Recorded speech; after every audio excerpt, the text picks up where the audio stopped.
नमस्कार दोस्तों। तो आज हम लोग जो है देखेंगे कि एक मैथ का छोटा सा टॉपिक है फैक्टर यानी कि गुणनखंड। उसके जो है कुछ सवाल पूछे जाते हैं, चाहे एसएससी का एग्जाम हो चाहे अभी ग्रुप डी का एग्जाम हो रहा है, उसमें जो है बार बार ये क्वेश्चन पूछा जा रहा है। बहुत ही इंपॉर्टेंट है लेकिन थोड़ा कन्फ्यूजन वाला है, तो आप लोग इसको जो है थोड़ा अच्छा से पढ़िएगा। इसमें 4 तरह से क्वेश्चन पूछा जाता है अधिकतर, वैसे तो 7-8 तरह से पूछा जाता है, लेकिन मेन जो है 4 तरह से ही क्वेश्चन पूछा जाता है। जिसमें पहला क्वेश्चन है अभाज्य गुणनखंडों की संख्या ज्ञात करें, ये पूछा जाता है। दूसरा पूछा जाता है कुल भाजक या कुल गुणनखंड की संख्या ज्ञात करें, और तीसरा पूछा जाता है कुल समभाजकों की संख्या निकाले, और चौथा पूछा जाता है कुल विषम भाजकों की संख्या निकाले। तो आज हम बारी बारी से एक ही एग्जाम पर लेकर के इस चारों क्वेश्चन को जो है सीखेंगे। उसके बाद एक क्वेश्चन आप लोग को दिया जाएगा बनाने के लिए, तो अच्छा से देखिएगा। अगर एक बार में नहीं समझ में आए तो बार बार इसको 1-2 बार देख लीजिएगा। पहला है क्वेश्चन की अभाज्य गुणनखंडों की संख्या ज्ञात करें, यानी कि 180 जो संख्या है इसका अभाज्य गुणनखंड आपको निकालना है। तो अभाज्य गुणनखंड कितना है ये आपको इसमें बताना है। इसमें सबसे पहला जो टर्म आया अभाज्य, अभाज्य संख्या किसे कहते हैं, तो हम लोग जानते हैं कि ऐसा संख्या जिसका केवल और केवल 2 ही गुणनखंड हो, यानी कि 2 ही फैक्टर हो, वो संख्या कौन सा कहलाता है, अभाज्य संख्या कहलाता है। अगर दूसरा भाषा में इसको कहा जाए तो जो एक से कटे और स्वयं अपने से कटे, जो संख्या एक से कटे और स्वयं अपने से कटे, वह संख्या क्या कहलाता है, अभाज्य संख्या कहलाता है। जैसे अगर इस संख्या को देखा जाए 2, 3, 5, 7 इसी तरह से बढ़ा जाए, अगर 2 को देखा जाए तो इसका अगर फैक्टर निकाला जाए, गुणनखंड निकाला जाए, तो इसका गुणनखंड होगा 1 होगा और कौन सा होगा 2 होगा। यानी कि इसका केवल और केवल क्या गुणनखंड है, 2 गुणनखंड है। हम कह सकते हैं ये संख्या कौन सी संख्या है, अभाज्य संख्या है। दूसरा भाषा में कहा जाए तो जो संख्या 1 से कटे, यानी कि 1 से तो कट ही रहा है, जो संख्या 1 से कटे और सम अपने से कटे यानी कि 2 से कटे, वो कौन सा संख्या होगा, अभाज्य संख्या होगा। इसी तरह अगर 3 को देखा जाए तो जो 1 से कटे यानी कि 1 से कट ही रहा है और स्वयं अपने से यानी कि 3 से कटे, इसके अलावा इस दोनों के अलावा यह किसी से नहीं कटेगा, इसलिए इस संख्या को हम अभाज्य संख्या कहते हैं। इसमें पूछा अभाज्य गुणनखंड की संख्या निकालने के लिए, तो अब अभाज्य संख्या हम जान चुके हैं। अब चलिए क्वेश्चन पर चलते हैं। क्वेश्चन है क्या कि 180 के अभाज्य गुणनखंड की संख्या। तो जितना भी चारों प्रकार के यहाँ पे क्वेश्चन आपको दिख रहा है, ये चारों क्वेश्चन जब भी आपसे पूछा जाएगा तो सबसे पहले क्या करना है, उसका अभाज्य गुणनखंड निकाल लेना है। अभाज्य गुणनखंड निकालना आप जानते होंगे, और अगर नहीं जानते हैं तो देखिए यहाँ निकालते हैं। 180 है तो 180 का अभाज्य गुणनखंड, और यहाँ आपको ये भी बता दें कि 2, 3, 5, 7 ये सब क्या है, इसी तरह बढ़ते जाएगा तो अभाज्य संख्या है। ये भी क्वेश्चन कई बार एग्जाम में पूछा गया कि सबसे छोटा अभाज्य संख्या यानी कि सबसे छोटा सम अभाज्य संख्या कौन सी है। तो आप देख पा रहे होंगे कि सबसे छोटी सम संख्या 2 है और सबसे छोटा अभाज्य संख्या भी यही है, तो एकमात्र यही अभाज्य यानी कि सम अभाज्य संख्या है। तो आपका आंसर क्या होना चाहिए, 2। तो उसी तरह जो है सबसे पहले अगर हम अभाज्य गुणनखंड निकालेंगे, सबसे पहले छोटा से लगाएंगे, फिर इसी तरह से बढ़ते जाएंगे। तो आइए देखते हैं। सबसे पहले अगर यहाँ 2 से लगाएंगे तो 2 से यहाँ पर कितना बनाएगा, ये 90 बनाएगा। फिर 2 से अगर दिया जाए तो ये कितना बनाएगा, 45 बना देगा। और फिर अब 3 से लगाया जाए तो ये कितना बनाएगा, 15। और फिर 3 से तो 3 पंचे 15, और 5 से 5 एकम 5। अभाज्य गुणनखंड का मतलब ही होता है उस संख्या को तब तक तोड़ा जाए जब तक कि वो अब टूटने लायक न रहे।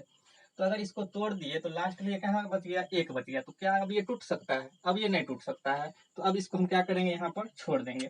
इतना करने के बाद आप क्या करिएगा, पहला काम आप कर लिए हैं, फर्स्ट स्टेप यानी कि अभाज्य गुणनखंड निकालना। उसके बाद आप इसको सजा लेना है। सजाएंगे कैसे, यानी कि 2 कितना है, 2 बार, तो इसको हम क्या लिख सकते हैं, 2 के पावर 2 मल्टीप्लाई 3 क्या बार है, 2 बार, तो 3 के पावर 2 मल्टीप्लाई 5 क्या बार आया, 1 बार, यानी कि 5 के पावर 1। इतना तो कर ही सकते हैं, इतना तक किसी को कोई परेशानी नहीं होनी चाहिए।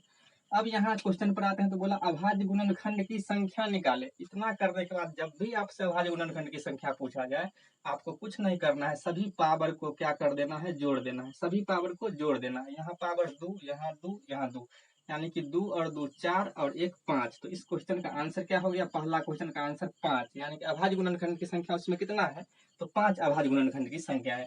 साथ ही ये भी आपको ध्यान देना है, इस क्वेश्चन में तो आप अभाज्य गुणनखंड ही निकाले हैं तो कोई दिक्कत नहीं है, लेकिन जब बड़ा बड़ा क्वेश्चन आएगा तो उसमें यहाँ पर आपको ये देखना है क्या ये अभाज्य संख्या है, इसका जो आधार है ये क्या अभाज्य संख्या है। यहाँ देखिएगा 2, 3 और ये 5 अभाज्य संख्या है, लेकिन कई बार क्वेश्चन सीरियल में पूछा गया जिसमें ये अभाज्य संख्या न दे करके इस तरह से दिया गया, तो हम आगे वो पढ़ेंगे, लेकिन ये आपको ध्यान रखना है। तो अभाज्य गुणनखंड की संख्या हम लोग निकाल चुके, कितना आया इसमें 5। तो पहला क्वेश्चन हम लोग कंप्लीट कर लिए हैं। अब चलते हैं दूसरा क्वेश्चन। दूसरा क्वेश्चन क्या है कि कुल भाजकों की संख्या ज्ञात करे, या कभी कभी क्वेश्चन ये भी लिखता है कि कुल गुणनखंडों की संख्या ज्ञात करे, दोनों एक ही बात है। इसमें भी क्या करना है, पहले तो अभाज्य गुणनखंड निकालना ही है, और उसके बाद क्या करना है, इसको हम यह ऐसे ही लिख सकते हैं 2 के पावर 2 गुने 3 के पावर 2 गुने 5 के पावर 1, इतना कर सकते हैं। अब आते हैं क्वेश्चन पर।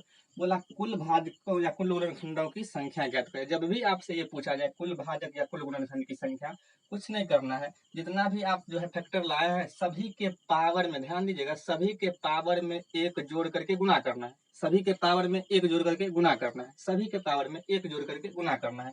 यहाँ पावर कितना 2 है, तो इसके पावर में अगर एक जोड़ दिया जाए तो ये कितना 3 हो जाएगा। यहाँ भी 2 है, पावर में जोड़ देंगे एक तो कितना हो जाएगा 3 हो जाएगा। यहाँ कितना 1 है, पावर में जोड़ देंगे एक तो ये 2 हो जाएगा।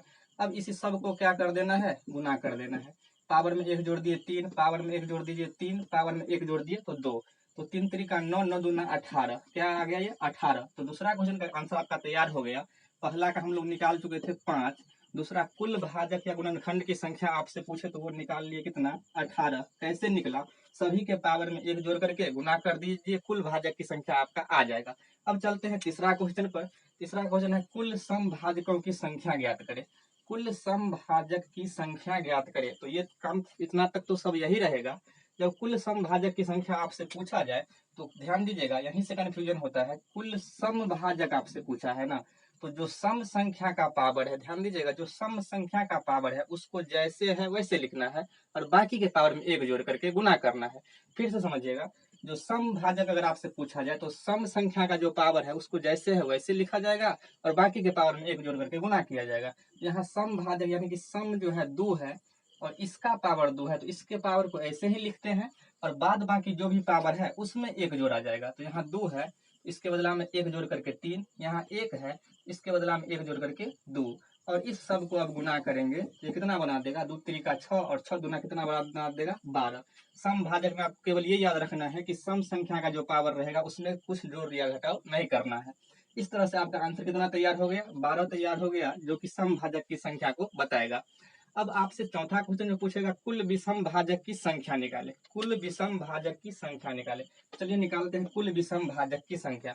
जब भी आपसे कुल विषम भाजक की संख्या पूछा जाए तो आपको क्या करना है, जब भी विषम भाजक की संख्या पूछा जाए तो क्या करना है, यहाँ ध्यान दीजिएगा, विषम भाजक आपसे पूछा है तो जब विषम भाजक पूछेगा तो सम संख्या के पावर को नहीं लेना है। ध्यान से समझिएगा, जब विषम भाजक पूछा जाए तो सम संख्या का जो पावर है उसको नहीं लेना है, और बाकी जो बच गया ये दोनों, इस दोनों के पावर में एक जोड़ेंगे और गुना करेंगे। इसका पावर कितना है 2, इसमें एक जोड़ देंगे तो 3, और इसमें पावर 1 है, एक जोड़ देंगे तो ये होगा 2, तो 3 दूना क्या हो गया 6। ये क्या निकल गया, विषम भाजक की संख्या। यहाँ से कितना निकल कर आ गया 6। इतना आप कर पा रहे होंगे। अगर आप ध्यान से देखिएगा तो हम यहाँ क्या निकाले थे, कुल भाजक की संख्या 18, कुल सम भाजक की संख्या 12, और विषम पूछा था तो कुल में से सम वाला घटा देंगे, यानी कि 18 में से 12 घटा देंगे, तो जो आपका आंसर तैयार होगा वो 6 तैयार होगा। तो आप इसको या तो इस तरह से बना लीजिए या तो आप इस तरह से बना लीजिए, दोनों तरीका से आप बना सकते हैं, लेकिन हमको तो बताना था इसलिए हम पूरा बता दिए हैं। ये 4 क्वेश्चन अधिकतर पूछा जाता है। उसके बाद आपको क्या करना है, एक क्वेश्चन आपको होमवर्क के लिए दिया जा रहा है, उसका जो है हम लिख देते हैं 240, संख्या 240 है। इसका अभाज्य गुणनखंड की संख्या, कुल भाजक की संख्या, कुल सम भाजक की संख्या और कुल विषम भाजक की संख्या निकाल करके आपको कमेंट बॉक्स में इसका आंसर देना है। चलिए इसको एक बार फिर से रिपीट करते हैं। ये तो इसका थ्योरी का पार्ट था। इसका एक जो है और वीडियो आएगा जिसमें पूरा हम लोग क्या करेंगे कि जितना भी क्वेश्चन अभी तक पूछा गया है इस तरह का क्वेश्चन किसी भी एग्जाम में, उस सब को जो है नेक्स्ट पार्ट में इसको क्या करेंगे हम लोग बनाएंगे। तो अब देख लीजिए, एक बार इसको फिर रिवाइज करते हैं। अभाज्य गुणनखंड की संख्या जब भी पूछा जाए तो आपको क्या करना है, यानी कि इस चारों में से कोई भी आपसे पूछा जाए, पहला ये काम आपको करना ही पड़ेगा कि प्राइम फैक्टर में इसको तोड़ लेना है। उसके बाद अगर अभाज्य गुणनखंड पूछे तो प्राइम फैक्टर में तोड़ के सभी पावर जो आएगा उसको जोड़ करके आंसर दे देंगे। कुल भाजक पूछा जाए तो प्राइम फैक्टर में तोड़ के सभी के पावर में एक जोड़ करके गुना करेंगे, आंसर आ जाएगा। तीसरा पूछेगा कुल समभाजक की संख्या निकाले, तो इसमें ध्यान दीजिएगा, जब भी आपसे कुल समभाजक की संख्या पूछे तो सम संख्या के पावर में कोई चेंजिंग नहीं होगा, और बाकी के पावर में 1 जोड़ करके गुना किया जाएगा। लेकिन अगर कुल विषम भाजक की संख्या पूछा जाए तो विषम पूछ रहा है ना, तो ध्यान दीजिएगा, विषम पूछ रहा है तो आपको सम संख्या को पावर जो भी है उसको लेना ही नहीं है और बाकी के पावर में 1 जोड़ करके आपको गुना करना है। तो अगर आपको एक बार में समझ में आ गया तो ठीक है, नहीं तो आप जो है 1-2 बार और इस वीडियो को देखिए और समझिए। कल जो है हम इसका